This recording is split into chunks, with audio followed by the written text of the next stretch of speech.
Hi, friends. Welcome to She Is Known, a space for hope, laughter, and healing.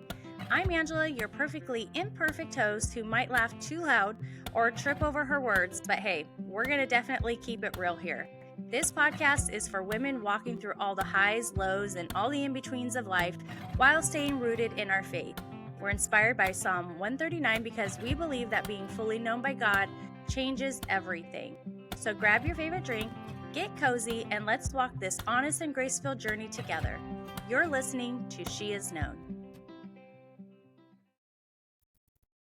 Hi, friends. I am so glad you're here today because today we are going to get vulnerable. That's right. I am bringing you along for the ride and letting you dive into this brain of mine and welcoming you into this season that I'm walking right now.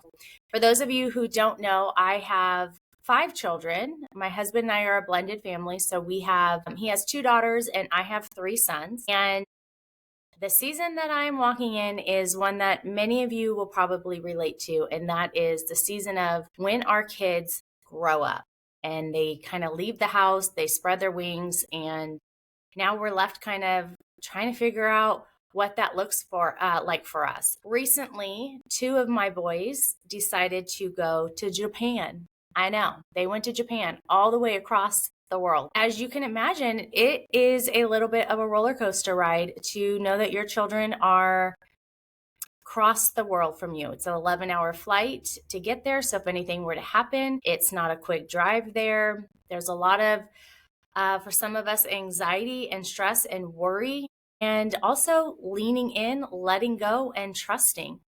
I've learned some things. My boys are home safe now, thank the Lord, and they had an amazing time. And I'm so excited and thankful that they feel comfortable going to Japan without mom. But it's also stretched me a lot and asked of me to trust and to lean into the Lord and his plans for my kids' lives and let go. Now that they're home, I can sit back and kind of look over the 2-week period.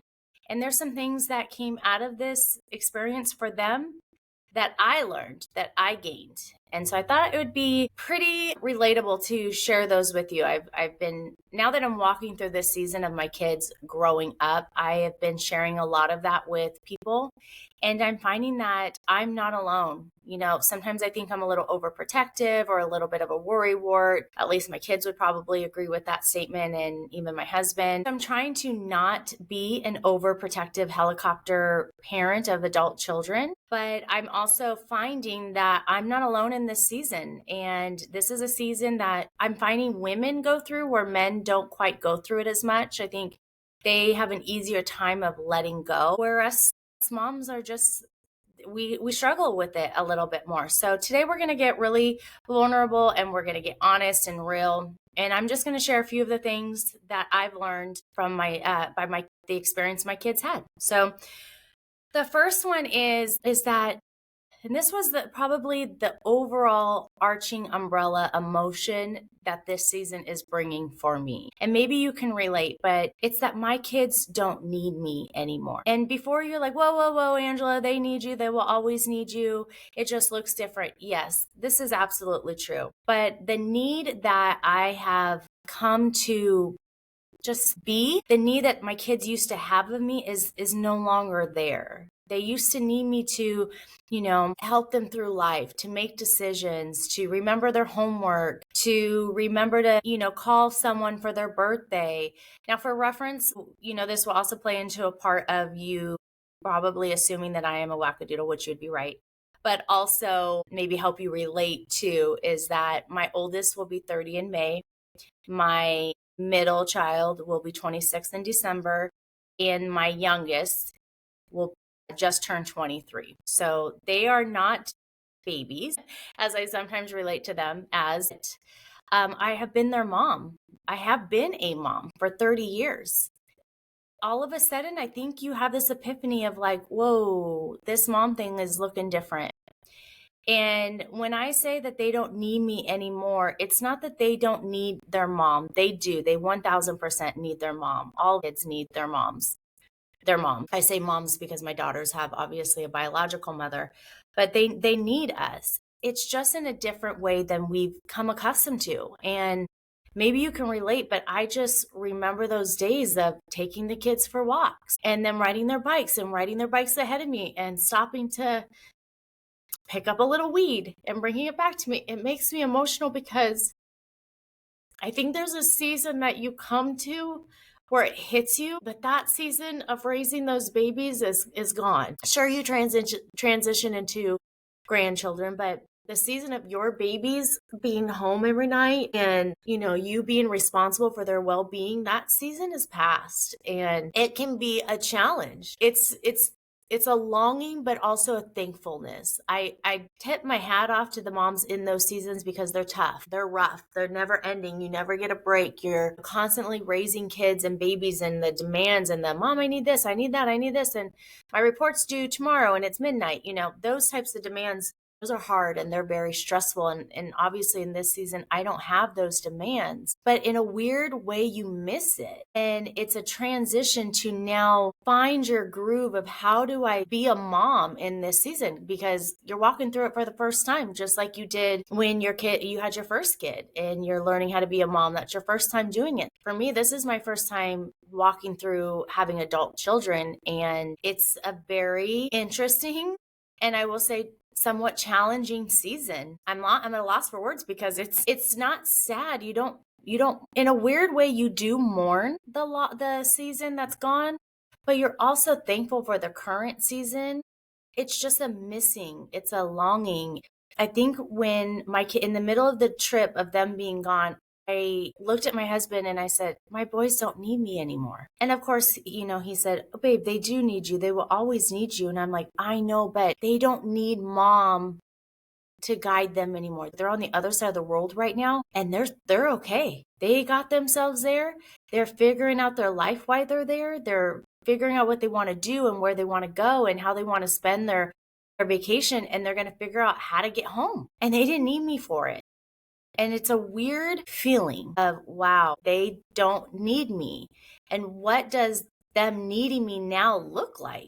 Because I've only known it to look a certain way for their whole lives. And now, how do I transition into this new, what is it? How do they need me?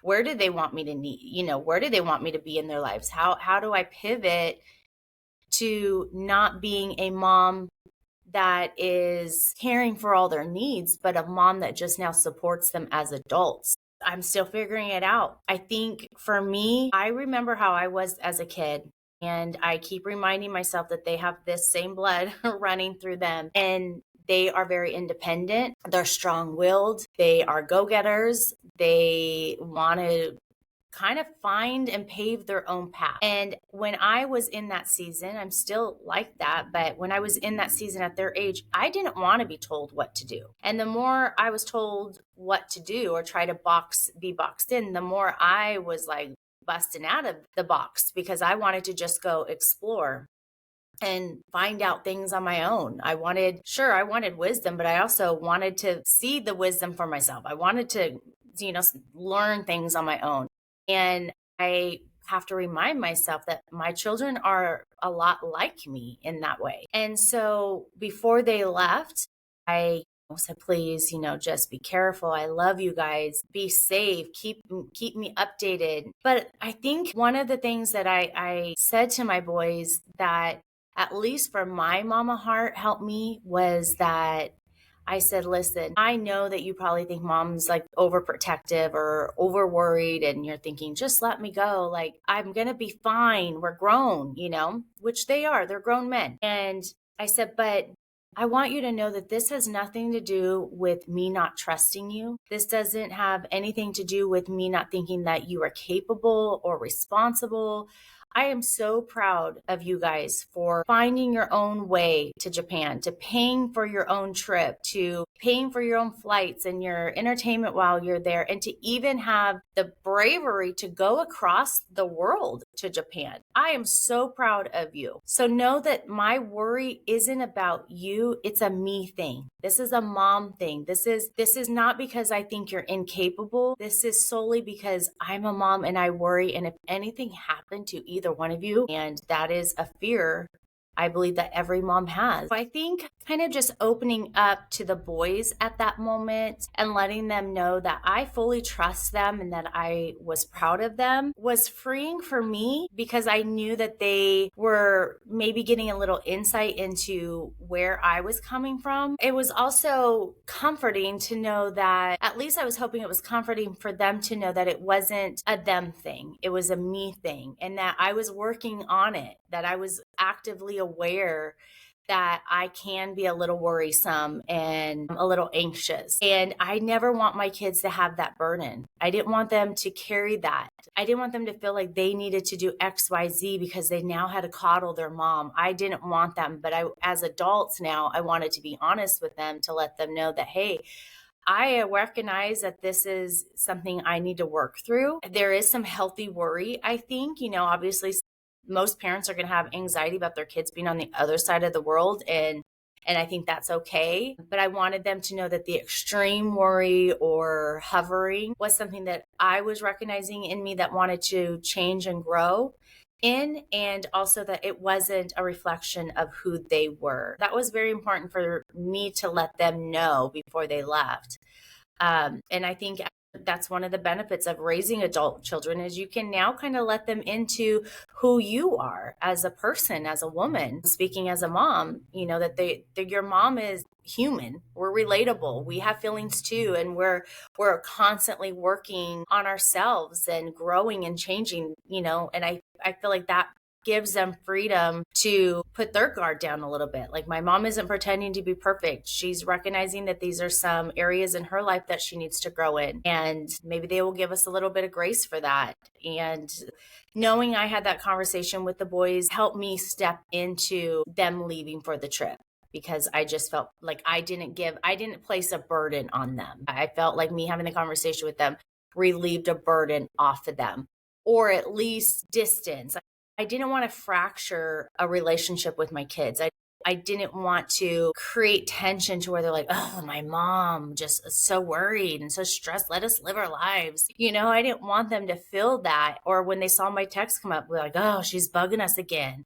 I wanted them to know that I was going to be trying my best to not hover while they're there, but for them to recognize that, hey, my mom is struggling a little bit, and so maybe we can kind of meet her halfway. That was something that it was important to me when they before they left. One of the other things that I realized is that I raised some strong, independent kids. I know some children won't leave the nest, or they're afraid to do anything on their own, and it's no faults of the parenting.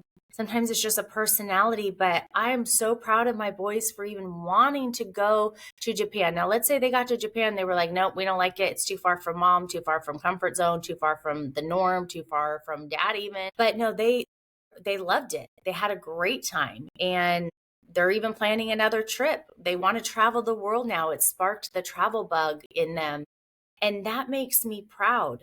That makes me excited for them. I didn't have that luxury at their age because of the choices I made. Right out of high school, I got pregnant and got married, and my life started as a mom and a wife. And I eventually had to rebuild when that marriage didn't work out and ended. But I'm so thankful that they are taking a different path than I did. And I don't think I realized that independence in their personality until they not only said they were going to go to Japan, but actually did it. And I think in the midst of them being gone for 2 weeks, it just really hit me. It's like, wow, my kids they're strong. They're courageous. They're adventurous. They are bold. They're going and seeing parts of the world that I may never see. And at such an young age to go do it, and to do it confidently without fear. It's just amazing. I'm so proud of them. I walked away from their Japan trip the utmost pride for their adventurous spirit. And that was something that maybe I wouldn't have kind of settled in on so strongly. It's just wonderful, especially with the baby. He's not a baby. He's actually the tallest out of all the kids. He's 6'1", almost 6'2". But, as the other two kind of grew up and left the nest, and then eventually, when my husband and I got together, his oldest daughter was already out of the house, and then his youngest daughter kind of was shortly thereafter. we got together, maybe a year or so. They were kind of already moved on out. And then, as my oldest and then my middle went off to college, but the baby is still home with you. And so you become, he's already your little buddy, or at least for me, he was already my little buddy because the other two were off doing their own thing. And then he was the youngest, so he didn't get to stay home. When I ran to the store, he went with me. And, if you have multiple children, you know that the baby kind of tends to be your little buddy. And so I think with him, I've struggled the hardest because of that, of letting go, that he's not my little buddy. He is my little buddy, but he's got other buddies. You know what I mean? I'm not his whole world anymore. And that's been one of the biggest adjustments, and also one of the biggest blessings is to see him in a new light. And seeing him in that new light has helped me kind of just let him go a little bit to go be an adult and explore life and do what he needs to do. Another thing that I learned is that I have an amazing husband who is so incredibly supportive and patient with me. I've always known this, but me functioning while my children are in Japan was something that maybe a couple years ago I would be like, oh no, I'd be a nervous wreck. I don't think I could handle that. I think if you would have asked me a couple years ago, I would have instantly started sweating with a panic attack. But growing closer to the Lord these last couple years and really leaning into his promises and my relationship with him, combine that with the strength that my husband brings to this relationship and the calm and the support, has just been amazing. And this trip to Japan, watching my husband kind of step up into an even more supportive role to let me kind of worry, to comfort me when the day that they took off, I stayed busy all day. I was a little anxious, but I was tracking their flights like nobody's business. And when they landed, one landed before the other, and the first one instantly, I landed. I was like, awesome, thank you so much. The other one was 30 minutes behind. And when he landed, he hit the cell phone, the text messages weren't going through. And I started to get a little anxiety. That was one of my concerns, is they did not have a game plan to where to meet up in Japan at the airport.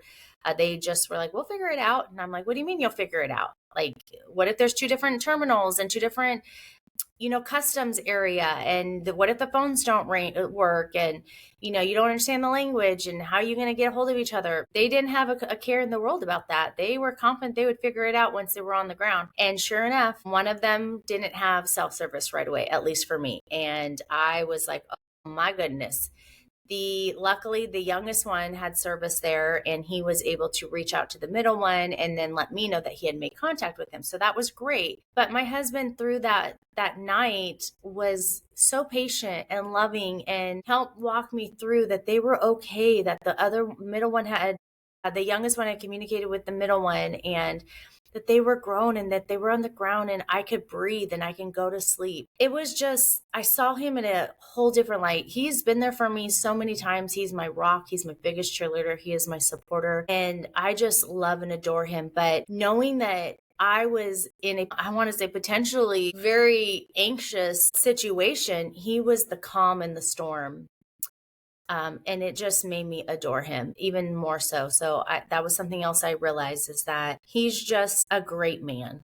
And God has truly blessed me with him. And I'm so thankful. Another thing that I realize is that I'm an incredibly strong woman who has some insecurities. And I have been honest about those, with the imposter syndrome and feeling insecure and not knowing my worth and my value. And a big part of my journey the last couple years is ignoring what the enemy has been trying to whisper in my ears for so many years, and allowing the voice of the Lord, of who he says I am, to be the strongest, loudest, most convicting voice there is. And that's telling me that I am a woman of God. I am a daughter of the King, that he knows my name. The creator of the universe knows my name, and he loves me so much. And in that journey of really just leaning into the truth of what God says as opposed to the lies of the enemy, God's created in me this confidence. And there's always been a level of confidence. It's like a fight or flight fight in me.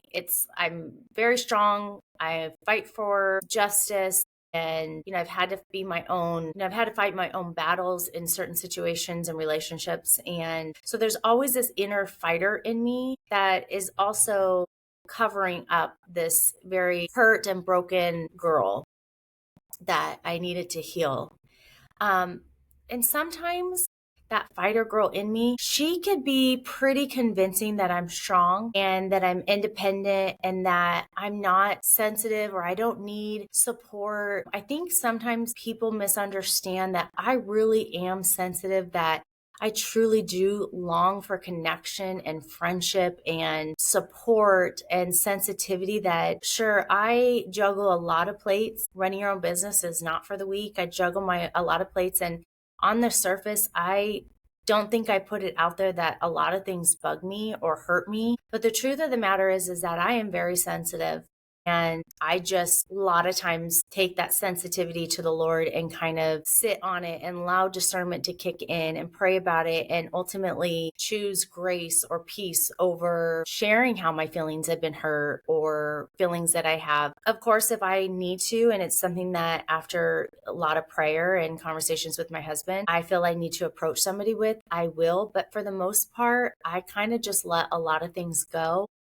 And I think from the outside, that can be misunderstood as somebody who's very, very strong. And also maybe somebody who has a lot of friends, that people may misunderstand that she's got a lot of people supporting her. And so one of the things that I worked through during and even after the Japan trip was I didn't receive a lot of inquiries from people close to me asking how I was doing, how my kids were doing. If I'm going to be honest, there wasn't very much support in that way. And I don't mean to say that to make anybody feel bad who may listen to this podcast or to say that I have terrible friends, because I don't. I have some really amazing friends, and I'm thankful for the people that God has brought into my life. But sometimes it's hard to realize when you're in the middle of it, the lack of being checked in on. And again, life is so busy. Everybody's life is so busy. Everybody has things going on. And for somebody's 2-week period where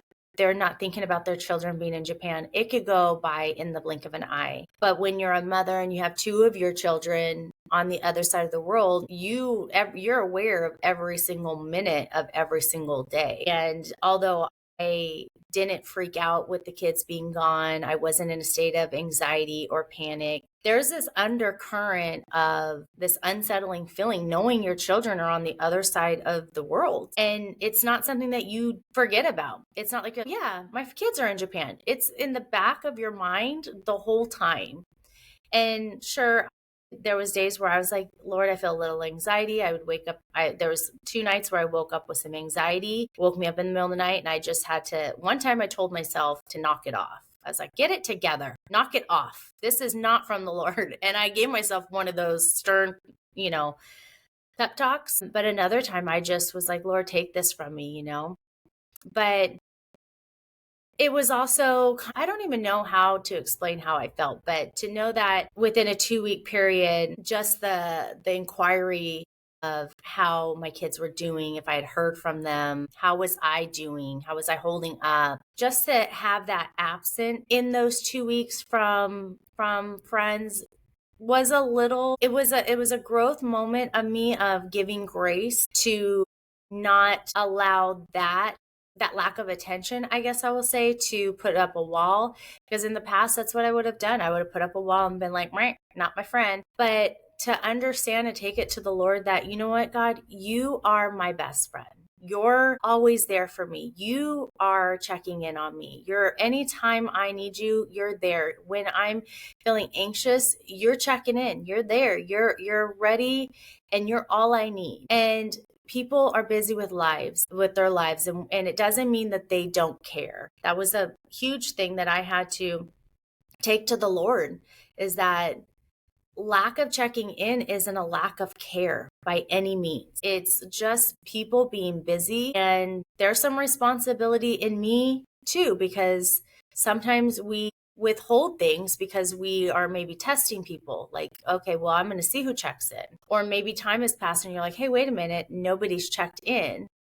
And I think the lesson for me to keep my side of the street clean is there's nothing wrong with saying, hey, I'm really anxious about my boys, or I'm really worried. And I guarantee those that around you that really love you will say, oh my gosh, I'm here. Yeah. And because I know that when I was praying about this and talking to the Lord, and trying to wrestle with some of those old thoughts and habits of, yeah, nobody cares about me, he gently reminded me of a friend who has a daughter that's away.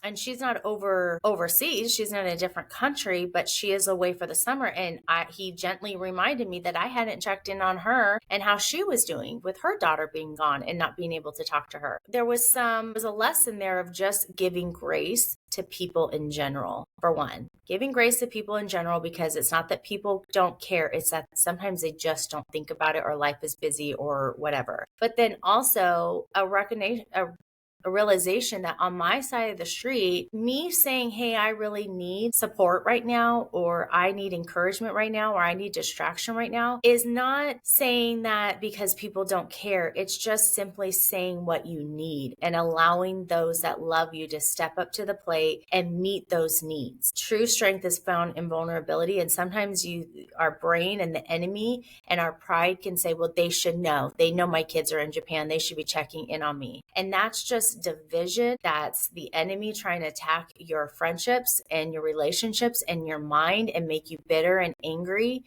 And the right thing to do is just to say, hey, friends, I really need support right now. I really need love right now. Or I'm just anxious. Or send some pictures of the kids. Hey, look at my boys are having a good time. And kind of remind them, because I don't know about you, but life goes by. And sometimes I've had people say, by the way, I had my doctor's appointment yesterday. And I'm like, poop, I totally forgot that they had a doctor's appointment. It's not because I didn't care about that friend or think about that friend. It's just before I knew it, the appointment had come and gone. And a lot of times, if I don't put it in my phone as a little reminder, I get a text and that person swallowed their pride to just let me in and welcome me into their life, as opposed to making an assumption that I should have known and I should have checked in. So that was a lesson that I've had to learn. Another one is that, and I mentioned this and touched on this earlier, is that God just truly shows up when we need him. In those moments where I could feel a little anxiety coming up, man, he was there to say, fear not, for I am with you. These are my boys too. These are my kids too. I love them just as much as you love them. In fact, I love them more. I've got them in the palm of my hand. And I really had to lean into my relationship with the Lord to trust him, that he is in control, that he is sovereign, that he has a greater plan for me than for my boys than I ever could imagine. And if I'm going to put my life in his hands and trust that my eternity is going to be spent with him, then that means surrendering my boys and their well-being and their safety in his hands also. I can't be in Japan to protect them, but you know who can and who was is God. He was there with him. And remembering that, reminding myself that he is their dad first before I ever was their mom, was just a freeing thing. And then the last thing that I learned from the Japan trip, is that, man, this season's hard, girls. This season is hard. It is hard. I don't know how else to say it. Watching your children turn into adults is the most beautiful, wonderful thing. To have a relationship with them as adults, to really get to know who they are, their likes, their personality, their life experiences, things that they want to do, their goals, their aspirations. All of these things are amazing to get to know your kids on a whole new level, because we spend so many years trying to mold them and shape them and guide them, and no, you're in timeout, and no, you can't do that, and disciplining them, and you got to do the right thing. Now say you're sorry. We spend so much time and energy on that when that season is gone, it's kind of like, okay, it's such a weird feeling to have your kids travel somewhere and not have really a lot of say of like, no, you can't go there. They're going, they're adults. They paid their way there, in fact. But it's also a beautiful season of just sitting back and watching them turn into young adults or adults and making decisions and showing them that you trust them, that you love them, and that you're proud of them as adults. And that's the season that I'm in, and I'm trying to not put my feelings onto them. I'm trying to recognize that they are no longer children. I'm trying to invest in getting to know who they are. That is not a child living under my roof, but grown adults, and respect their decisions, even though I still am like, no, you don't, or I don't think you should do that. It's finding that fine line and that boundary of how much in my opinion, do I insert? How much of a friend do I become as opposed to their parent? Because that's an interesting dynamic, because you still want to like tell them right from wrong, but also you don't want to push them away.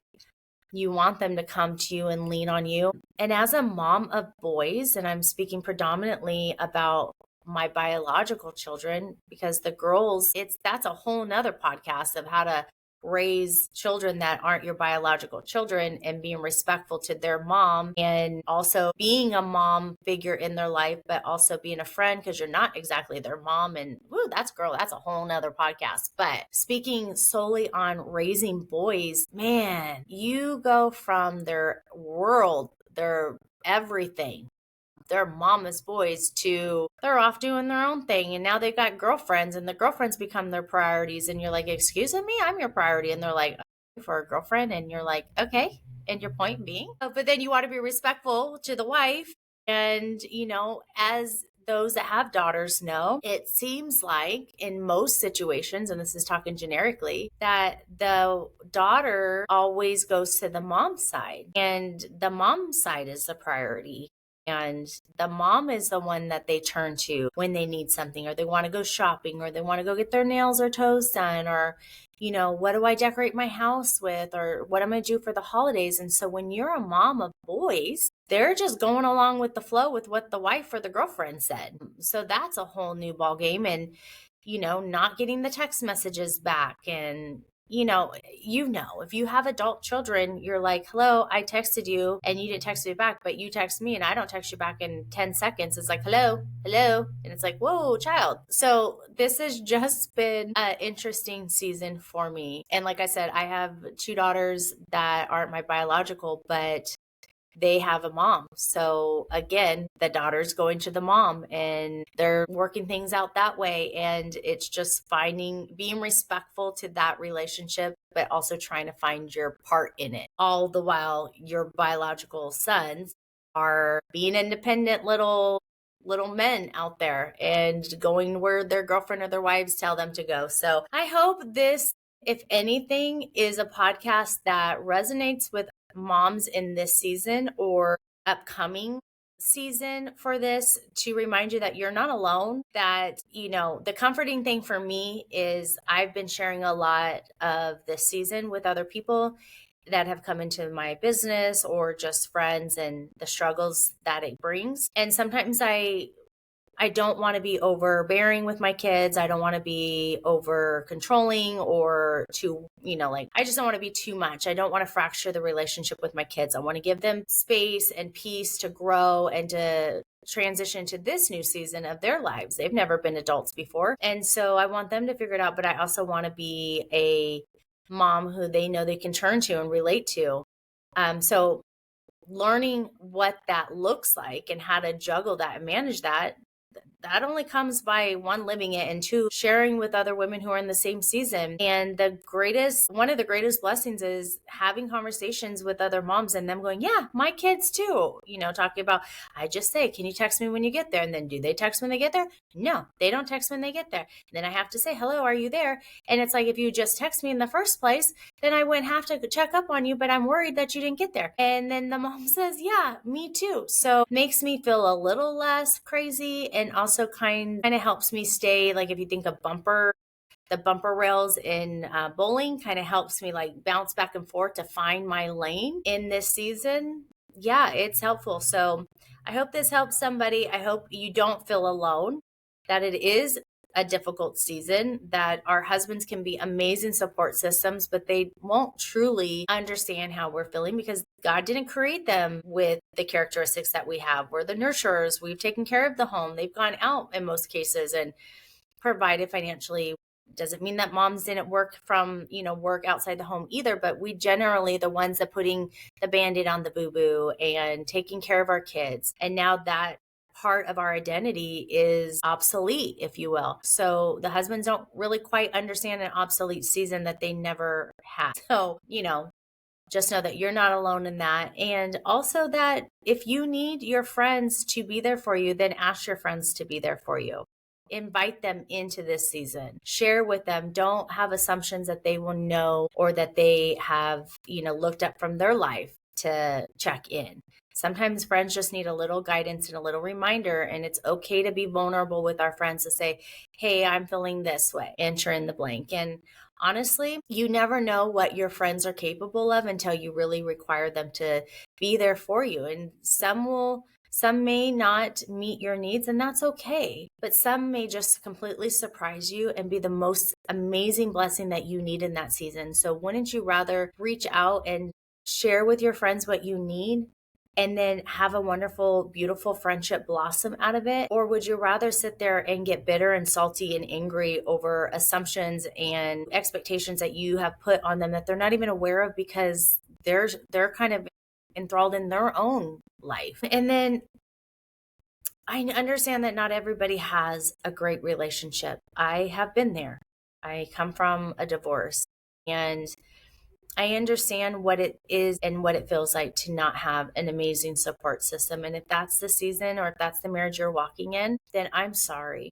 I know that that's really hard and that's really rough. But I do know that prayer solves a lot of problems, and it allows God to work in ways that you can never even fathom that he could. And I don't mean to make this into a plug, but I am releasing a 14-day prayer over your husband to do just that. Every day for 14 days, you will receive a text message where we pray over every part of your husband's body. We'll have a Bible verse that goes along with it and a short prayer.